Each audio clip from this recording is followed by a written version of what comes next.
Iya tuh sawah na diganti engke mah jelema dagang teh dagang imah sia imah didagang ke dipikir ku urang mah digotongan imah oh lain atuh dijieuna imah teh kolot baheula nyararata aja masyaallah luar biasa engke mah partai we nyaritakeun partai loba engke bakal saeutik ke di akhir bakal loba deui partai ke bakal saeutik deui ke bakal loba deui itu bararagus bang, bagus nah kabeh makin kali itu makin jore baik diletikeun jore dibawakeun jore kolot baheula geus ngomong teh heula sagala rupa ke siram geus aya kali ngujur ngulon tamah caina lain bakal jadi cai biasa bakalna getih tamah nu nyaianana lamun engke bakal pemerintah jieun kali ngebat kulon ket wetan ti wetan ka kulon eta teh engke eta mah lain jang cai biasa eta mah lain jang nyaian sawah lain jang nyaian huma lain jang nyaian masyarakat tapi ka utama bakal getih jeung Nabi nyaritakeun di akhir zaman bakal loba fitnah anu luar biasa sebab umat ieu awalna ma'afiyah lungsur langsat rarapi tapi di akhirna bala uha loba balai loba fitnah sahur Kangjeng wataji'u fitanun bakal datang berbagai fitnah yatslu ba'duha ba'dun nu bakal macakeun sawarehna ka sawarehna deui woi engke mah bakal anu woi bakal anu tapi tata geus diomong-omong ke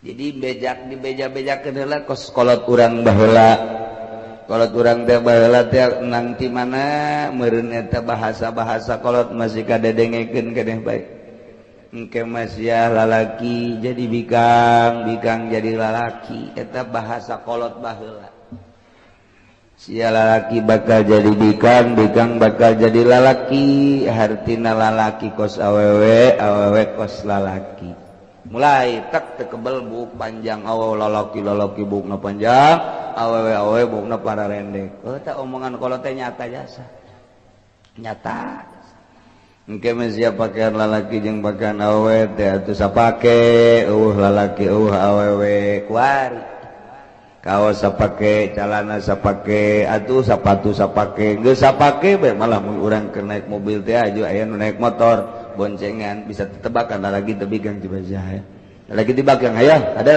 laki oh bener laki barang turun teh aya susuan tuh salah sia berarti tak eta teh tetebakan naon kolot baheula mah bisa engke mah di sawah teh di sawah sia eta teh bakalna uluh tangkal listrik loba jasa di sawah lain tangkal pare diganti ku tangkal listrik arti menyama di sawah aya tangkal listrik ge lain tangkal pare horenganan jadi perumahan ieu atuh sawahna diganti engke mah jelema dagang teh dagang imah sia imah didagang ke dipikir ku urang mah digotongan imah oh lain atuh dijieuna imah teh kolot baheula nyararata aja masyaallah luar biasa engke mah partai we nyaritakeun partai loba engke bakal saeutik ke di akhir bakal loba deui partai ke bakal saeutik deui ke bakal loba deui itu bararagus bang bagus nah kabeh makin kali itu makin jore baik diletikeun jore dibawakeun jore kolot baheula geus ngomong teh heula sagala rupa ke siram geus aya kali ngujur ngulon tamah caina lain bakal jadi cai biasa bakalna getih tamah nu nyaianana lamun engke bakal pemerintah jieun kali ngebat kulon ket wetan ti wetan ka kulon ta eta teh engke eta mah lain jang cai biasa tamah lain jang nyaian sawah lain jang nyaian huma lain jang nyaian masyarakat tapi ka utama bakal getih eta iraha di mana-mana geus nyambung pulau ke pulau baheula mata pulau Cangkir diomongkeun teh bakal nyambung eta cicirita geus moal beres engke mah pulau Jawa jeung Sumatera nyambung Madura jeung pulau urang nyambung engke bakal aya jalan ngebat lempeng bahasa kolot mah baheula eta kos kitu horeng tol eta kuari eta janyara rata tah eta nu pake anggeran jasa mah di lembur urang mah ieu Tangerang Serang Pandeglang tah eta tah nyambungna gitu antara urang jeung nu tadi caritakeun gara tah tadu sejarah teh naon Pulau Cangkir nyambung kuari geus nyambung nu jualan imah geus loba tol geus aya nyararambung bakal disambungkeun deui atuh itu nya urang ieu Merak gitu Sumatera ke bakal aya tol terus sabada eta bakal jieun kali ke omongan kolot baheula tah ke lamun geus nyambung tol Sumatera Pulau Jawa jeung Pulau Madura teh kacarak aya kali ngulon ngetan tah eta mah bakalna eusina tah eta mah teh caina getih bakal perang teh jeung saha ieu teh jeung Inggris jeung Belanda moal ka DDI Amerika moal ka DDI eta jang perang saha kakakna bakal ngebunuh adina bapak bakal ngebunuh anak ngebunuh bapak emak dibunuh dulur dibunuh pemerintah ngebunuh rakyat ngebunuh pemerintah eta kolot baheula mah kos kitu ho meureun perang saudara mun cara kurang dia cirikeun bae ke bakal dijieun ke kali ngebat di mana geus beres direncanakeun ge asal geus nyambung Madura Jawa Pulau Jawa jeung Sumatera ke bakal aya kali ngebat tidinya beres ngabangun lila ngabangun puluhan tahun nah eta ke bakal aya perang saudara nu dahsyat luar biasa saling membunuh eta mah ciri doang berarti perang saudara anu bakalnya gitulah kolot baheula eta nyahoan jasa tah fitnah teh dibacakeun Kangjeng Nabi mah nyaritakeun kieu engke bakal kasratu waladi zina anak zina loba jasa bakalna nagara ge dipimpin ku anak zina imam masjid ge anak zina bakalna imam Jumat anak zina di kantor-kantor anak zina nu jadi presiden ge anak zina Kangjeng Nabi bakal kos kitu maknya henteu maknya aja kuari anak zina mah luluh atuh pertikahanana atuh teu bareres pan beureum jadi anakna anak zina geus puguh nu zinah nama kuari ge doba jasa masalah sebab anak zina ngaji Quran bagus kuari jadi imam atuh geus mulai disababaraha musola mah anak zina masalah ngan eta ucapan Kangjeng Nabi bakal kos kitu di akhir zaman teu bakal loba anak zina nu mingpin salat ge anak zina kantor anak zina presiden ge bakalna anak zina taji'u fitanun yatslu ba'duha ba'dan dibacakeun ku sawareh umat ka sawareh deui engke bakal loba nu mabok teh geus jadi kebiasaan pemuda geus mabok kuari mah ningkat deui lain ngaeuweuhan mabok teh budak SD mabok terus mararabok rusak akal urang dengan berbagai dalil kumaha bae mungkin serangan Amerika mungkin serangan pokokna mah kitulah kaayaan anak mabok jelema lain makin eueuh tangkap kuari ditangkap hiji tumbuh 10 tangkap hiji tumbuh 100 tangkap terus bae sa Indonesia merabok pahara jasa mabok identik jeung zina mabok zina judi terus bae moal eureun-eureun engke mah bakal loba judi riba teh Kangjeng Nabi kasratur riba engke mah kuari mah munggah haji bae bisa teriba munggah haji urang teu bisa teu make bank berarti kan mah riba terus riba dagang riba haji riba segala rupa riba nementak eta teh geus umul bawang kena sahabat naroskeun Gusti Rasul eta ku loba-lobana riba engke urang kumaha atuh haram gitu cukup nyokot jang ukuran ibadah ka Allah bae jang ukuran dahar nginum jang cukup ibadah eta geus salamet sakitu bae leuwih tidinya cilaka tayylah tajiru fitanun yatslu ba'duha ba'dan bakal datang berbagai fitnah nu bakal ngomongkeun sebahagian ka sebahagian deui geus diomongkeun tajiu sayati Kangjeng Nabi geus nyaritakeun bakal datang tah kuari urang tahun 2000 pas jasa naon nu diucapkeun ku Kangjeng Nabi di tahun bangta 1400 kali tuna makin mantap makin loba makin dahsyat fitnah teh mantap kadina taji'u fitnatun datanglah fitnah fayaqulul mukmin cek jelema mukmin asana hadhihi tuhlikuni fitnah ieu asana nu bakal ngarusak ka urang. Aduh asana bahaya ya bahaya ya bahaya. Engke tumatan kasih pulas eueuh deui. Engke watajiu fitnatun datang deui fitnah. Payakulu cek mumin asana fitnah ieu nu bahaya mah hazihi aduh asana ieu nu bahaya mah yeuh. Eta selalu kitu bae kitu bae kitu bae. Kuari bae kuari. Urang teh lamun anu memang henteu mikiran kana kasalamatan di akhirat mah dak pilkades. Mulai ustad dibaraha duit, kiai dibaraha duit, atuh ustad ondok mah seuseurian. Ondok teh seuseurian. Asa menang, asa untung. Tapi kapan ari anu mikiran engke kumaha di akhirat mah pan ieu teh sogokan nu kos kieu ngaranna.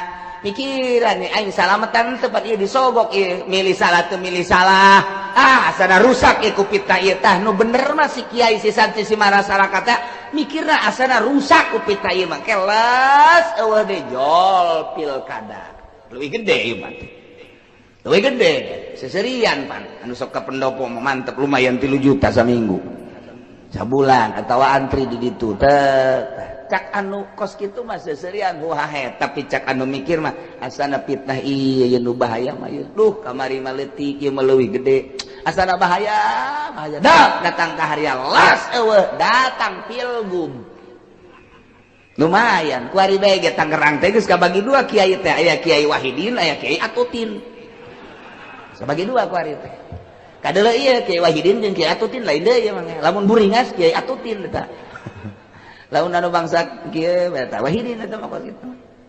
Di Serang di Pandeglang Kiai Ustad geus kabagi antara Yan Kosimul Kiai baena Wahidin wa Atutin. Jadi geus kabagi 2.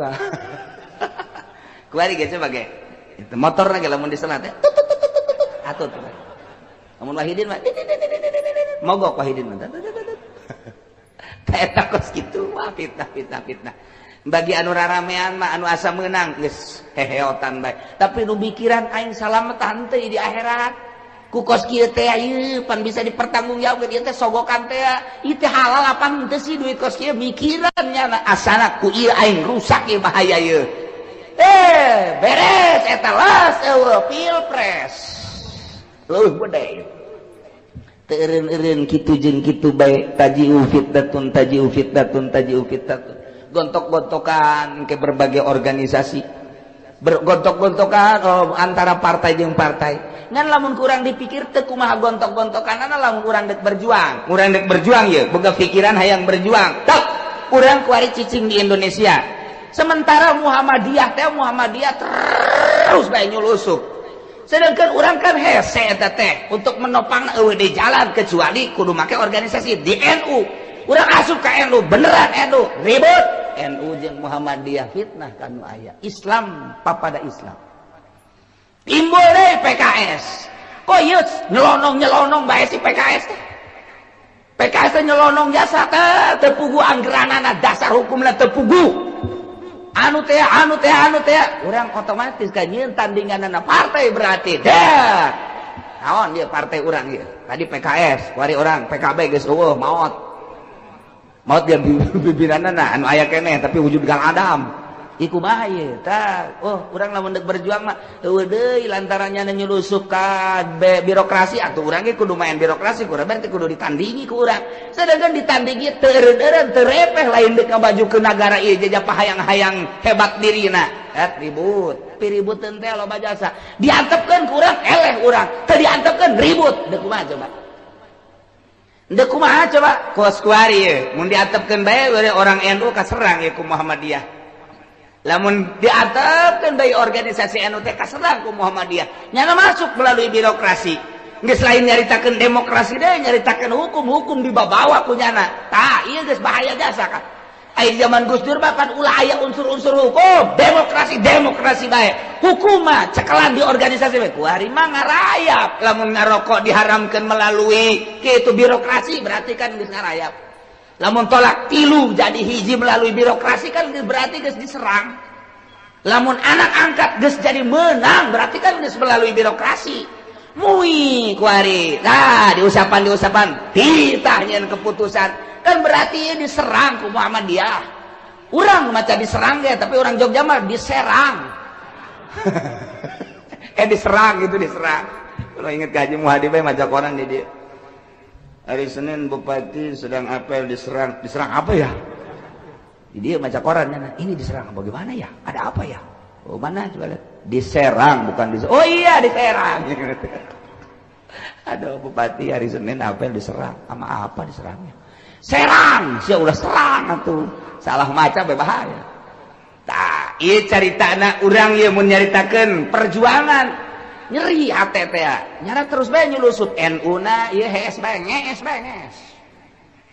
serangan partai teh partai ngan saukur ngaranna doang partai Islam P3 partai Islam PKB partai Islam naon deui geus berarti geus tuh BPR dan lain sebagainya ngan ngaran doang perjuangan mah tetep bae PKS nyulusut tah coba halangan atuh sia mun gairah timbul aing tampil teh. Ieu mah nu tampilna si bangsa bocokok deui bae. Kuduna anu siap ngaberesan. Tah ieu urang beuki lamun deuleu kadinya rapuh amat atuh Indonesia teh rapuh amat kumaha kahareupna. Timbullah gairah hayang. Hayang urang fitnah nu aya perang antara politik partai jeung partai, perang antara organisasi-organisasi. Urang cicing berarti nyana terus-terusan merajalela. Urang berangkat perang teu eureun-eureun. Ilah zaman fitnah ngaranna lantaran henteu leuleuy hatena henteu tawadu. Ieu mah pahayang-hayang kabeh.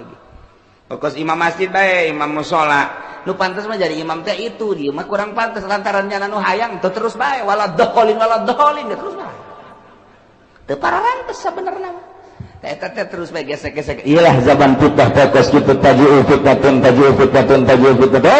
Ieu terus teu eureun-eureun fitnah. Moal eureun-eureun terus bae mah. Mantak lamun keur mikiran kieu amat ieu sih. Padahal bupati naja kurang kumaha tapi geuningan gerak-gerakan bupati anu kitu keneh tah ieu teh deuk iraha atuh pembisik-pembisik mantak naon atuh bisiki maka bisikan-bisikan agama ternyata nu deukeut jeung jelema gede teh teu pernah ngabisiki agama boro-boro ngabisiki agama korenyanan lagi atuh teu nyahoan ka agama ieu beuki hancur fitnah tadi tuna beuki ambalaya. Engke mah meureunna nu nyahoan ka pangeran meureun nyahoan maraca buku bae jeung di laptop bae terus bae belajar teh make televisi make kitu buku kabelah dieuna koran henteu make belajar langsung ti guru geus waktu fitnah makin fitnah kuari nu oleng otakna loba jasa anu nyokotan wiridan ti buku di wirid nyokotan buku nyokotan wiridan ti televisi nyokotan wiridan ti kitu naon kitu ngaranna ti satelit dan lain sebagainya ayeuna kuari oleng jelema gede aroleng akibat tina wiridan kos sekarang itu kos nanahonan nah iyalah fitnah zaman fitnah teu beunang salah saeutik tah nu mentek ieu dicaritakeun ku Kangjeng Nabi bakal pahara luar biasa kita faman ahabba saha jelema nu dikahayang ayu zahzah dijauhkeun tina neraka yudkhula jannah atau diasupkeun ka surga fatatihi fitnatahu maka kudu ngadatangan kana fitnahna wa huwa yu'minu billahi wal yaumil akhir bahasana kos kitu tapi nu dimaksudna mah kieu fitnah pasti datang tapi jelema tetep bae iman ka Gusti Allah iman ka yaumil akhir lamun hayang salamet jauh tina neraka hayang salamet berarti asup ka surga ketika fitnah datang ulah milu-milu cicing bae iman ka Allah iman ka yaumil akhir tetep bae teu bisa diganggu gugat teu aya tawar menawar nyana mah kitu bae eta salamet geus bae cicing waalaikumsalam ieu aya sumbangan ti atut gede teh leutik leutik haram gede ya maja haram main sama mobilin terus motor sama mobil halal aduh masya Allah Waalaikumsalam ijaya ya itu jati itu bukan sebenarnya 500 haram bedakan haram 500.000 haram aing mah geus moal tanggung jawab di akhirat hese minggu harap dikiriman nih berarti 5 juta haram tanggung jawab na eze ayo lah bong ngana daletik soran Adam minggu hari jalan seperti itu 20 juta alam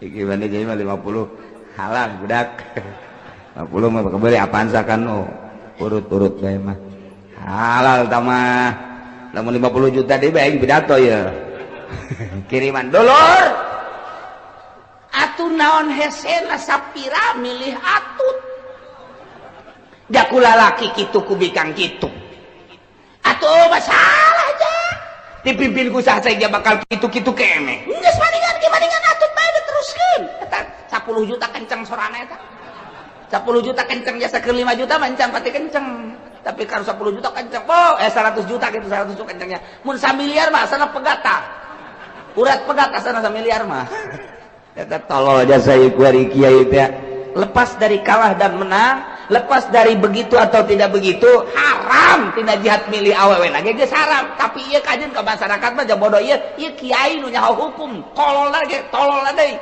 tama ibnu tolol wa ibnu goblok gama tuh di Indonesia bae ge di Indonesia Tangerang geus loba jasa pan eta ieu mah lepas dari kumaha pelaksanaanna sama atau tidak sama eta teh geus haram milih na haram Quran ar-rijalu qawwamun 'alan nisa teh menjadi pemimpin layak lalkong tidak bisa diganggu gugat lamun datang pita seperti eta kemudian manehanana teger bae haram bae selamat surga tanu geus kitu lamun dak dia datang dak dibere duit hanya halal lalkong sia neraka bari kurang dipresentasikan nih mah di Tangerang Serang jeung kabupaten Pandeglang kiai nu kabeuli jeung nu teu kabeuli lobaan mana suarana lobaan nu kabeuli berarti lobaan kiai nu ka neraka cak masyarakat tadena aing mah teu jadi kiai bae ka neraka kumaha sia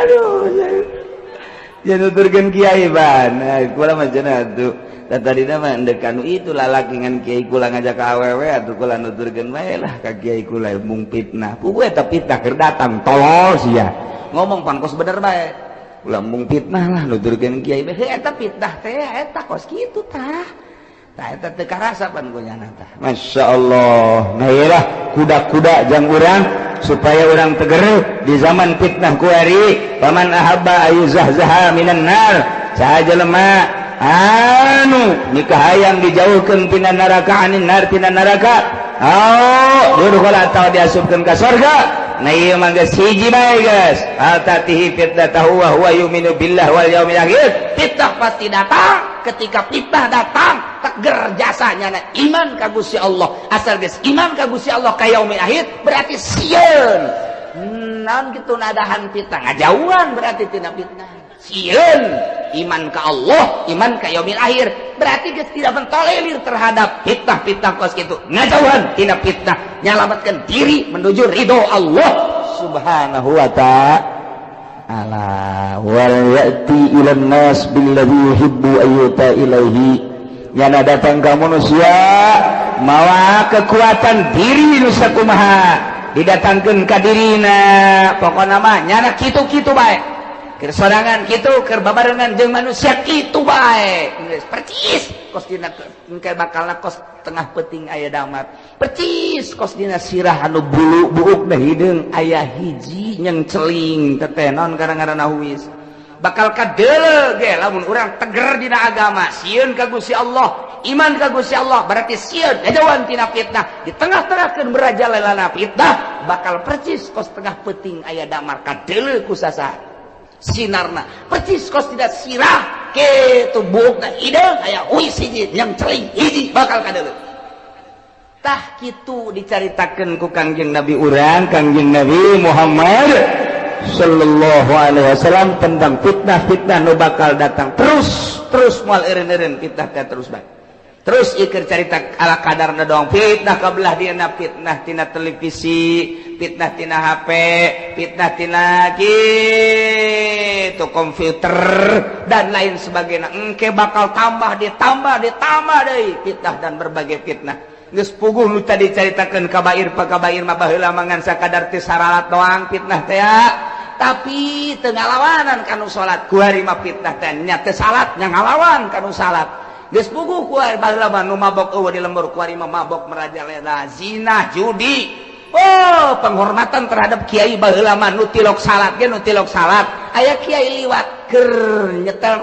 radio di pareuman aya kiai memang pantes geus kitu teh ku ari mah aya kiai tah digedekeun nah aju kiai na joget deh atuh mantap atuh ja kiai na ge ceramahna ge mawa keyboard henteu kumaha coba atuh ja kiai na ge ceramah ge joget ieu atuh di imah kiai na ge TV atuh aya 5 pan paranti nyana paranti pemajikan paranti anak paranti tamu wah ambalayangan teu jualan TV doang tak kiai fitnah jeung fitnah terus makin ka ditu makin parah terus disapirakeun bae ku kiai teh HP dianggap enteng televisi dianggap enteng memang manfaat aya tapi modorotna nu luar biasa ketika urang dek berjuang mah butuh teh informasi silakeun tapi keur henteu mandekna naonan atuh nah makin ka dieu dirasakeunana makin loba makin bahaya amburadul ka dituna sarua bae baheula seragam Sabang sampai Merauke bahwa duit bank riba bunga bank riba eueuh nu nentang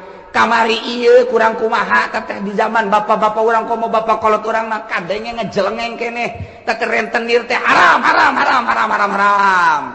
bunga bank haram Sabang sampai Merauke di Indonesia ulah nyaritakeun internasional nasional seragam kabeh mulai teu aya hiji dua halal ditukil ku kiai make jamul jawame bahwa bunga bank teh halal di jamul jawamean masyaallah ku berani teh geus teu kudu dilawan tah mah suku sia jamul jawamean goyatul usulan los leg-leg ku sia tapi urang mah geus boga anggaran kurang kumaha Fathul Muin kurang kumaha kitab kitu naon ngaranna Ihya na Minhajul Abidina jeung berbagai kitab-kitab fikih bacaan bae geus sekuda nukil-nukil mab saralah ku ari tukilan-tukilanana sebab naon eta kos kari itu teh maksakeun kalantaran dirina aya di dinya tukil dirinya aya di dinya di organisasi teh tukil dirinya aya di dinya di perusahaan showroom nukil nyana jadi lain berbicara secara umum kumaha ieu secara umum malah aya nu ngomong kieu sabenerna mah eta teh riba teh tah nu diharam-haramkeun ku kiai eta teh cenah kiaina bodoh sabenerna aya nu ngomong kitu lagi kiai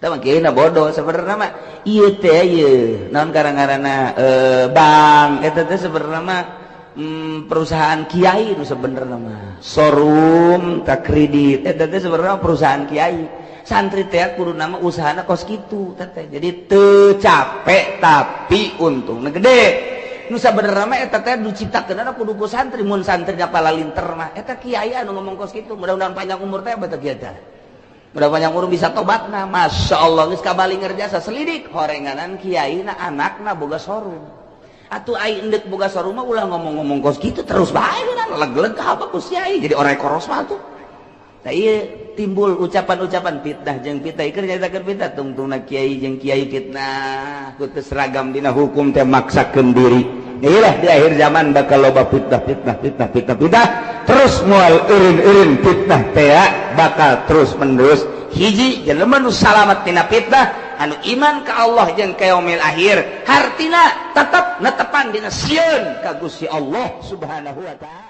lain jang kepentingan rakyat lain jang kepentingan masyarakat tapi jang beteungna jeung nafsuna hungkul nu jadi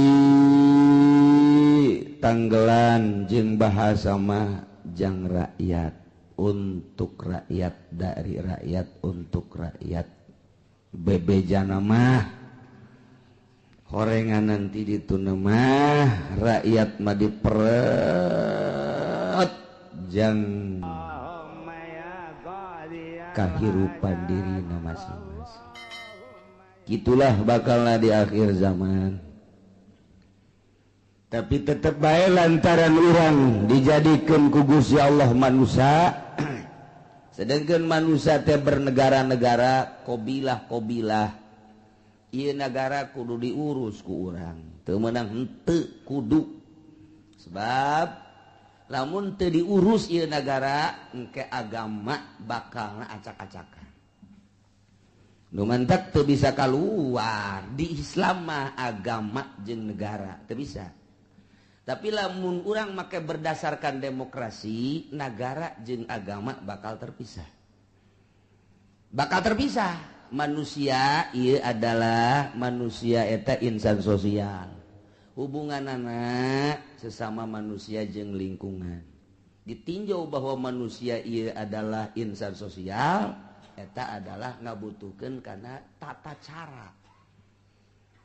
cara teh yakni lingkungan berarti kurang kudu gitu dibangun lamun ditinjau manusia ia adalah manusia buatan pangeran berarti ngabutuhkeun agama geus lamun urang ninjau bahwa manusia ieu makhluk Allah butuh aturan Allah agama ngaranna syariat namun urang neuleuh bahwa manusia eta adalah insan sosial nu hubunganna manusia jeung manusia deui jeung lingkungan teu bisa hirup sorangan kudu aya nu sejen berarti makhluk sosial iyalah kudu aya penataan sosial ngaranna politik berarti politik hirup di atas negara Islam cicing di luhur negara berarti moal bisa keluar antara negara jeung agama gitulah caritana namun urang nyaritakeun syariat dek ngembangkeun agama di atas negara atau negarana kudu ditata ku urang moal bisa keluar kajen ku kumaha ge agama jeung negara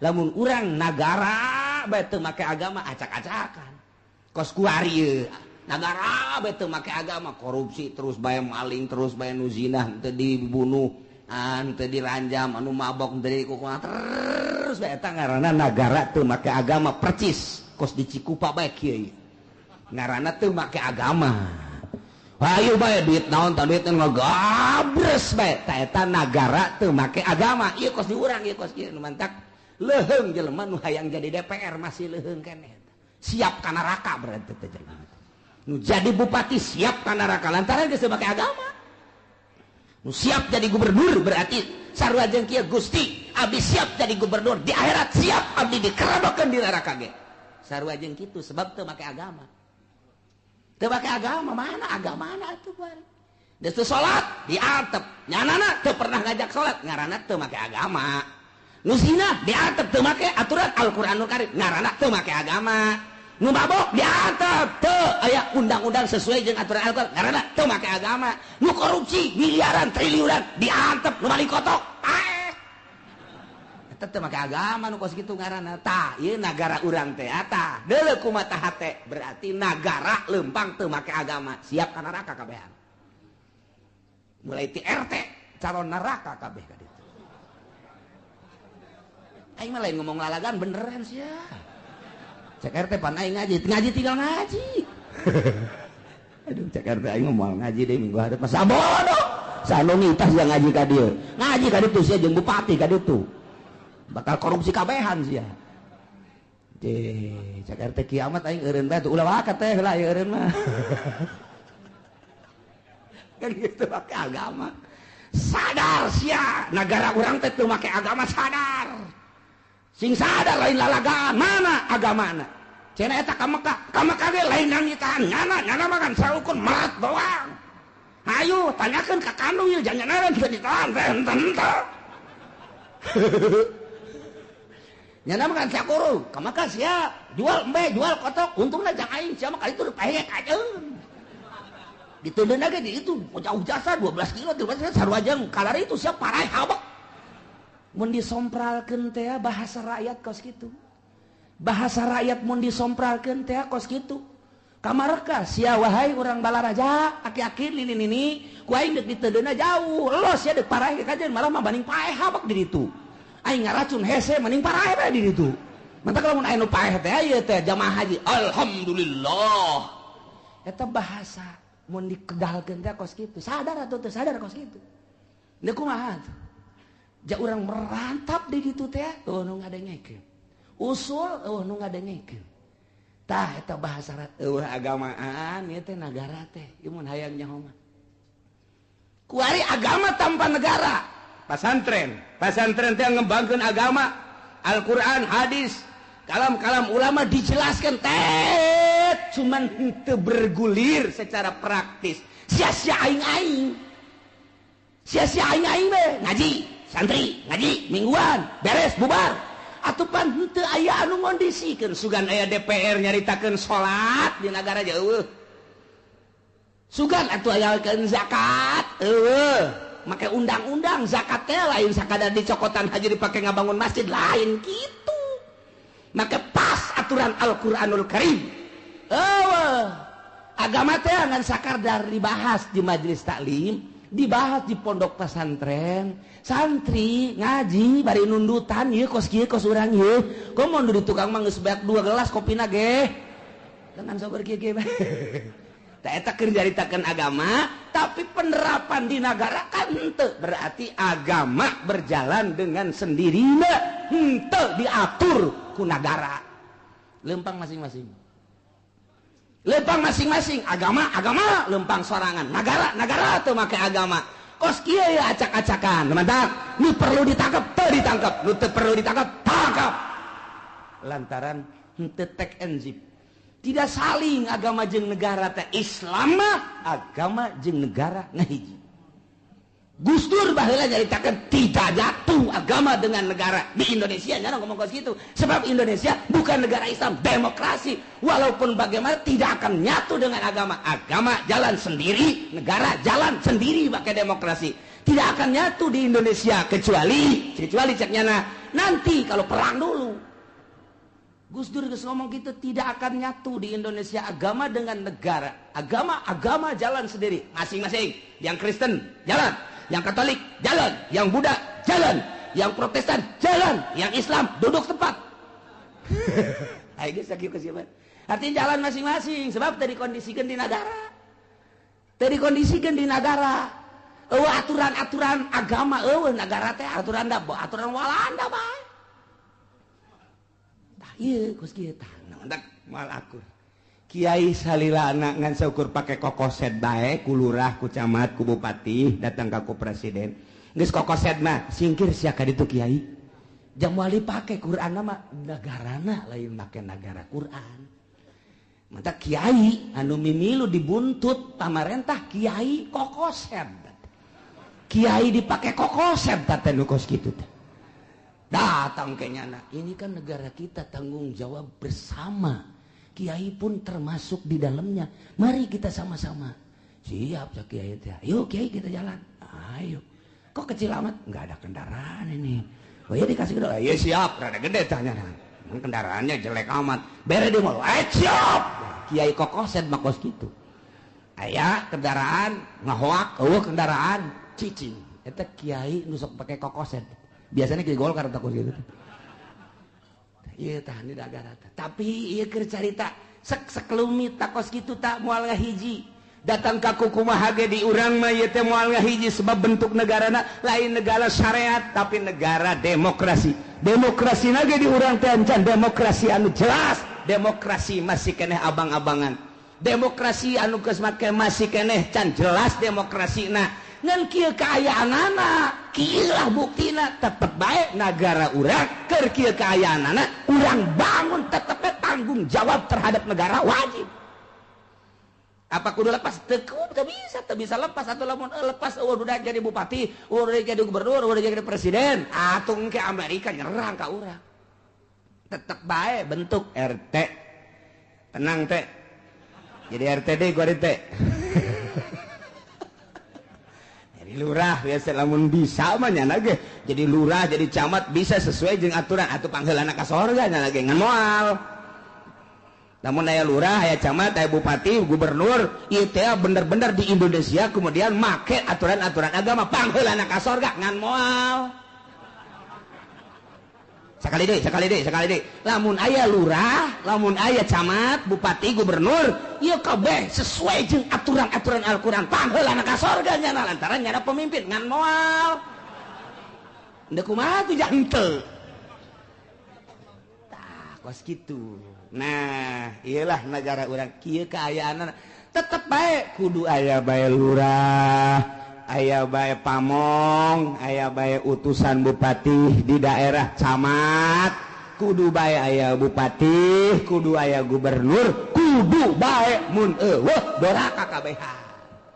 Tetep bae tah cak kiai boleh tah. Boleh ya kadeukeutan atut cenah ieu. Ayo sardi saya gua ni. Sardi. Nu mantak sedih kunaon emang kiai? Nu mantak sedih geus nyaho jasa di ditu tah tanda tangan kiai di Tangerang geus aya tanda tangan Jang Atut tolol tah kiai. Caknya mah aing teu nyaho meureun. Nyaho di Cisoka geus aya, di Blaraja geus aya, nu can mah di Pasar Kemis doang can kabere duit bangun eta. Komo Pandeglang jeung Serang mah rarempag. Ya Allah, ya Rabbi dek dikamanakeun eta otak kiai. Dek dikamanakeun eta pemikiran kiai. Anu nyana teh kapan dideuleukeun ku Gusti Allah salah milih lain sakadar salah di akhirat tanggung jawab si kiai. Dituturkeun kiai mah ku masyarakat di tukangna. Kumaha lamun masyarakat? Ye, abdi mah milih ge turutan kiai. Cek kiai teh aing mah ngajakeun teh ngajak kiai yo. Jadi gitu kan izin mangke urang di masa di kitu. Loh, kiai mah ajak harita di panggung teh gieuan. Atuh bisa kukuha. Eta kiai ngajak emang kunaon itu? Dibere duitnya, kula onom teh dibere duit. Kiai mah dibere nya. Atuh dibere aing mah jangan setik. Atuh dibere karena 2 kali kan, 3. Aduh izin lalakon kan. Coba urang tah kalalakon akhirat ieu mal kebal dege trek paeh. Lalakon ka ditu geus ganti izin amat mun dikitu-kitu ku masyarakat.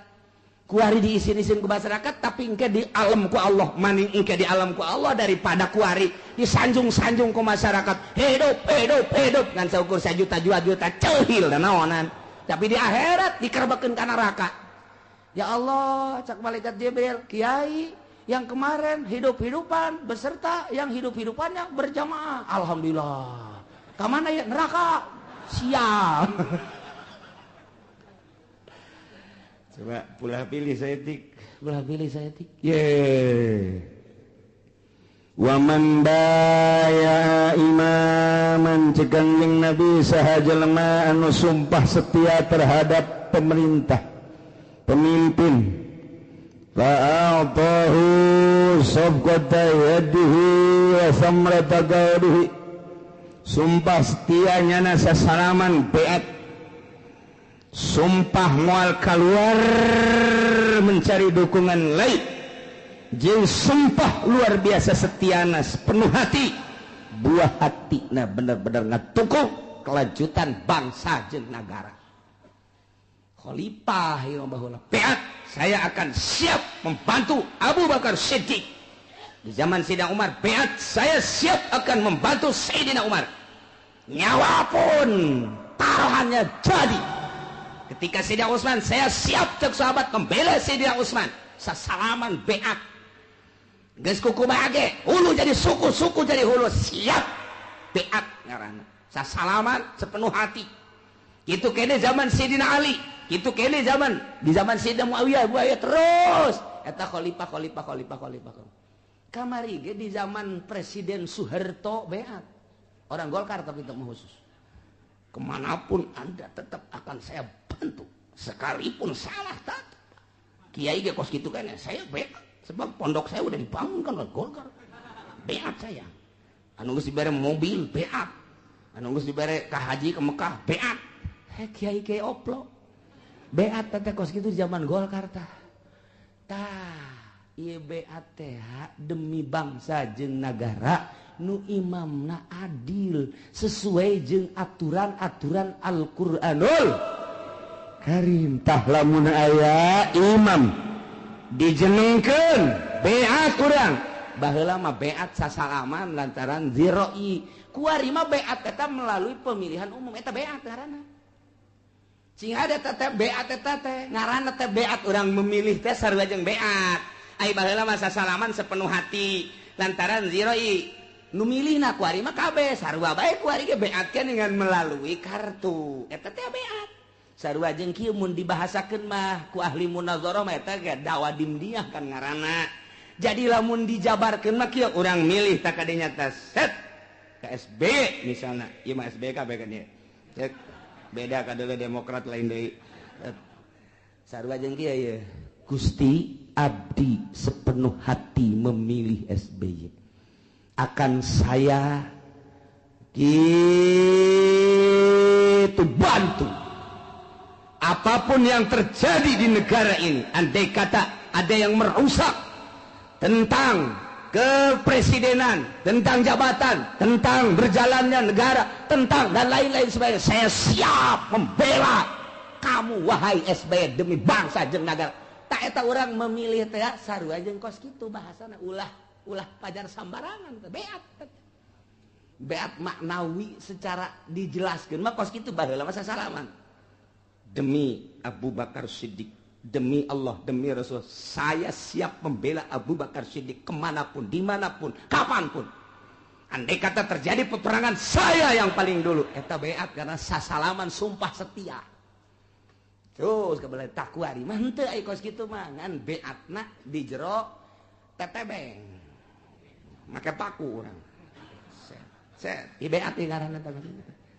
Eta teh engke dipertanggungjawabkeun di hadapan Allah di mahsyar. Di mahsyar teh pertanggungjawabkeun emang henteu dicatet ku malaikat, dicatet ku malaikat ieu teh raqib jeung atid. Nah, dideuleukeun Ustaz Tad ke mana Tad?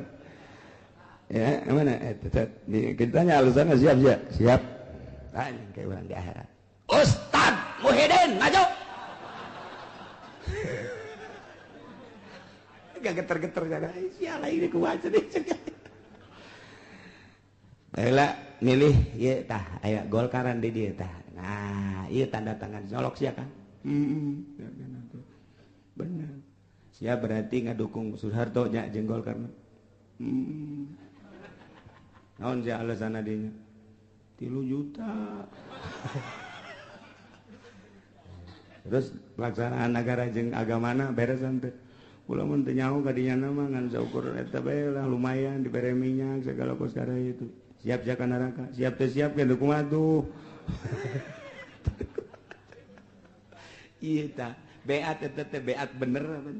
Lamun urang geus beat set, kemudian ieu teu ngalaksanakeun aturan-aturan negara, aturan-aturan agama. Urang nu geus beat teh mohon ka presiden mun di akhirat hayang salamet. Datang, Waalaikumsalam. Pak, saya kan memilih Bapak, kemudian Bapak tidak melaksanakan aturan-aturan negara dan aturan agama. Daripada saya nanti ditanya oleh malaikat munkar nakir atau nanti oleh Allah, oleh malaikat yang mewakili Allah. Nah ini saya lebih baik bahwa saya sekarang keluar dari beat saya sebab tidak melaksanakan aturan-aturan negara dan agama. Salam. Cek presiden dulu udah stres naon tuh budaknya. Hayu siap berani kos gitu. Salam tuh berani bahaya. Ji balai lalagan emang ngaji ya. Ngaji cenah atuh ke presiden mah kieu teu sanggup. Datang sia ka lurah. Asal aya tanda tangan lurah bae bahwa sia henteu ngadukung ke di akhirat bawa ka. Malah masih wasiatkeun habak mun aing pae eta tulisan asupkeun habak bisi abe malaikat maca ka aing. Wah aing geus kaluar di dukungan eta teu beres ya dukungan ieu. Eta teh dipertanggungjawabkeun mantak ngahuleng jelema anu mikiran akhirat teh aing ngadukung berarti beat teh. Dihatanya di hadapan Allah kuari keur carita leutikna 1 juta 2 juta gedena kendaraan ka dituna bisa ngabangun tapi di akhirat dikerebekeun di neraka. Masya Allah otak pasang tatang korak kiai ulangan seukur kituna doang ih pan urang mah pamimpin ih kumaha ieu tah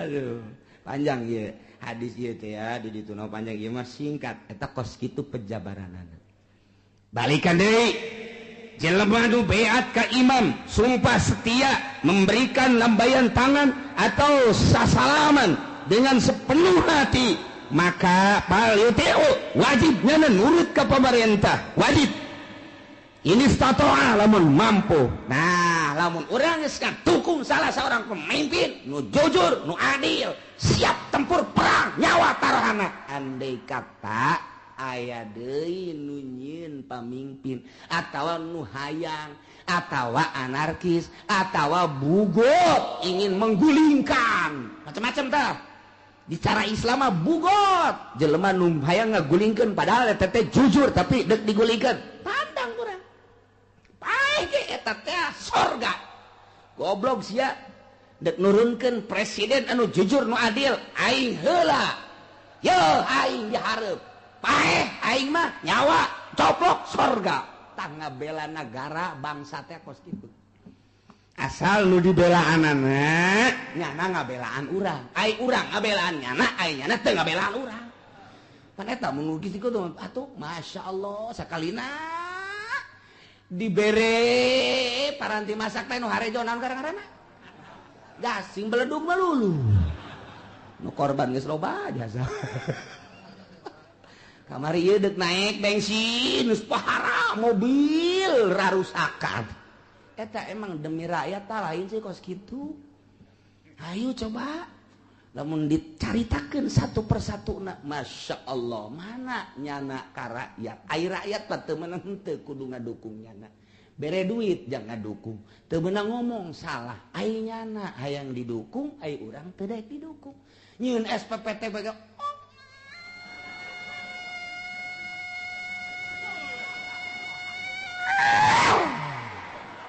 datang ka paeh deui teu timbul eta kumaha masya Allah eta pak nu malah salah leutik encan nu dilaluhur bandung masa masya Allah pohara jasa geus teu kudu dicaritakeun ku lamun dicaritakeun Tangerang bae rincianna Tangerang bakal murikak bulu kulantaran bakal murikak bulu aing mesti jadi hileud bulu ulah komo negara mah aduh luar biasa Prabowo kakarak ngajelaskeun tentang saeutik rahasia negara geus hampir-hampir di Indonesia teh aya aset negara anu disembunyiikeun Prabowo pernah ngautarakeun kalau ini dikelola oleh bangsa kita cak nyana cak Prabowo gua mah nyampaikeun Prabowo ye gua kerja di Prabowo lah sagadeng ye hampir Prabowo tak awas bahaya oh paingan ngeunaheun make dasi di luhur orang aya nu kitu-kitu gaji mah tas satai kuku bisa dibikeun ka urang oh eta mah ieu mah rahasia mah eta nya ke bejakeun deui atuh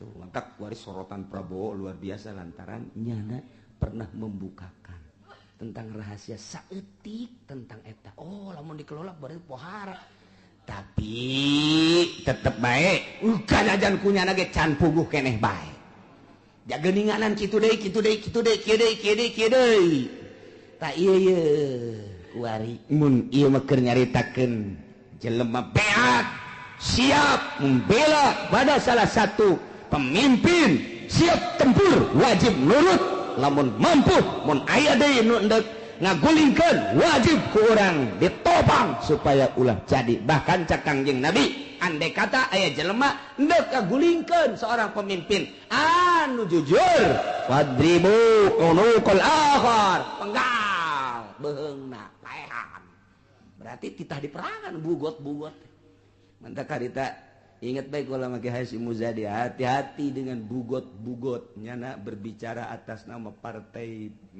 atas nama NU bugot-bugot eta tah ngan kadituna bugotna kitu sih jana mah kitu mau dibejakeun lah gugulna lah balik di ka tukang berarti kita ngomong eta teh keur ngedukung salah seorang kemudian eta bugot-bugot ngan ku Gus Dur bae enggak ada bugot-bugotan jana di Indonesia nggak ada yang jujur Gus Dur dia bicara ricing pan KBH Gus Dur mah kos kitu aya nu deuk ngadukung dintuk padahal ngadukungnya nggak ada bugot di Indonesia macet Gus Dur sebab nggak ada yang jujur jadi udah aja bagaimana nanti guling-guling atuh ceukna udah ganti lagi nanti begitu lagi ini ngomong sakadaek da we ongkoh teh budak atuh kos gitu dek dibantu bong kan eta nyana di istana teh nu deuk ngabantu pohara jasa NU seluruh ngabantu, Ansor dek ngabantu, Bamsar dek ngabantu, Garda dek ngabantu, di luar eta partai dek sabaran nu ngabantu ulah sampaikan kalengser. Cek Gus Dur apa-apa, nggak usah dibantu, saya cukup dibantu sama Allah aja, urusin kamu aja, cuy, ya. Udah saya mau pulang aja pakai celana pendek aja lah. Giliran dek dibantu, embungen, pan hese di Gus Dur mah. Tak kos gitu tah, nggak ada bugot-bugotan cek Gus Dur teh. Iya mah andai kata tah kos gitu. Seorang pemimpin dek digulingkan, bodoh nu dek kagulingkeun anggap bugot mun pamimpinna adil. Ikir cerita hadis ya mah.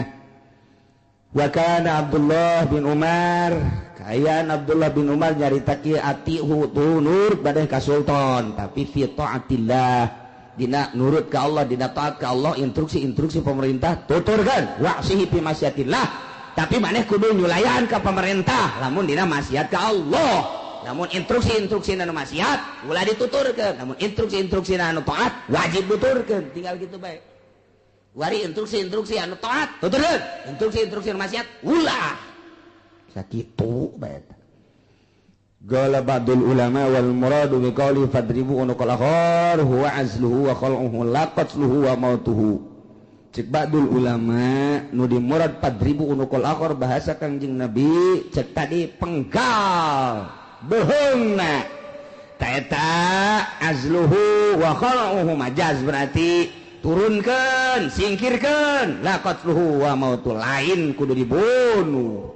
Qala ba'dhum al muradu bihi nu dimaksud ku ucapan Kangjeng Nabi fadribu qat'u ra'sihi wa idhabun nafasi, buluh beneran lantaran didukung ku hadis ya dulu ala hadza qaulu fi hadisin akhar fadribuhu bisaif, aya bahasa bisaif ka ila mangkama kumaha aya na bae tetep perangan wa huwa zahirul hadis. Cuman dihartina kieu cek urang mah ye eta teh bahasa non gitu tafsiran padribuhu maksudna lamun aya hiji pamimpin kemudian aya nu deuk ngagulingkeun, tak nu deuk ngagulingkeun ku urang wajib kudu diperangan sampaikan ka dibunuh. Maksud dibunuh teh aya nu dibunuh beneran bunuh pokona mah, aya anu bahasana dibunuh cak Kangjeng Nabi tapi nu jelas mah lain dibunuh singkirkeun ulah aya dibunuh mah, tapi dikuatan ku hadis tadi bunuh ku pedang di mana bae kumaha bae bunuh. Tak iya teh disyaratkan lakin surito fi dzalik ayakunal awal adlan, pamarentahna pamimpinna nu adil. Jadi lamun aya pemimpin secara nasional adil pertahankeun, lamun aya pemimpin gitu lokal gubernur bisana adil tapi sesuai jeung aturanna pertahankeun, lamun aya pemimpin bupati adil pertahankeun, lamun aya gitu lurah adil pertahankan, tapi lamun henteu adil terserah rakyat dek diteruskan mangga dek teu mangga. Jadi berarti urang teh beat membela bangsa jeung negara berarti kudu ngadirikeun pemimpin, wajib ngadirikeun pemimpinna urang kudu peduli bahwa ieu negara urang jang supaya lancar agama politik. Nah ieu kudu dibentuk negara pemimpinna kudu nu adil, teangan pemimpin nu adil. Beat orang melalui pemilihan umum, colok orang, toblos ke orang, mun teu dibere duit teu dek nyolok, eta tah nu bloona mah tah. Kuari geus ngarep-ngarep ira turun aja can turun kana wae ya. Ira turun ya turun. Rakyat teh tolol kabeh deui. Mending mun tilok ngaji menusuk ngaji ge karitu. Nusok ngaji ge karitu tah. Aya dibere duit gampang teu dibere duit henteu. Jadi kepedulian padahal eta teh ganjaran. Mantak kuari mah gas ulah make mikiran-mikiran duit kuari dek milih presiden saya presidenna aing mah teu perlu dibere duit komolitik mah kecuali gede adalah teu perlu duit. Nah geus bukan adil ya sana ya adil ya geus nurani urang kaji ku urang ieu ke nyana ngomongna kumaha kemudian sepak terjang awalna di mana kumaha. Oh iya berarti pemimpin pilih ke urang gitu keneh gubernur iya pembangunan geus rada bagus ya aya tapak di masyarakat maju deui aturan-aturanna dibandingkeun jeung nu sajen-sajen rada bagus pilih ke urang. Kemudian bupati gitu keneh iya aya pembangunan sekian persentasena lumayan pilih ke urang eta meunang ganjaran milihna. Nah setelah kurang dipilih sesuai jeung nyana tatadina janji urang milih aiprak barang tak teu akur jeung perjanjian datang urang ka imam bupati Waalaikumsalam. Henteu rek nanaon Bupati minta tanda tangan bahwa keluar kula tina dukungan daripada di akhirat engke ku malaikat kula. Ieu mah tapang tanda tangankeun bahwa kula teu keluar. Sakitu bae. Balik mah teu boga ongkos minta ongkos.